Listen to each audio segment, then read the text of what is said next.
Hello সবাইকে, আজকে কিন্তু সরস্বতী পুজো প্লাস ভ্যালেন্টাইন্স ডে।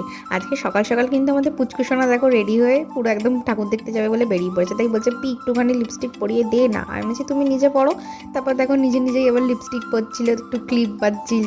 তো প্রতি বছরে কিন্তু আমরা সরস্বতী পুজো করি। বোন যেহেতু এখনো পড়াশোনা করছে প্লাস ও টিউশনই করে, সেই কারণে কিন্তু আমরা সরস্বতী পুজোটা করি। কিন্তু এবছর একটু ছোট করে পুজো হয়েছে।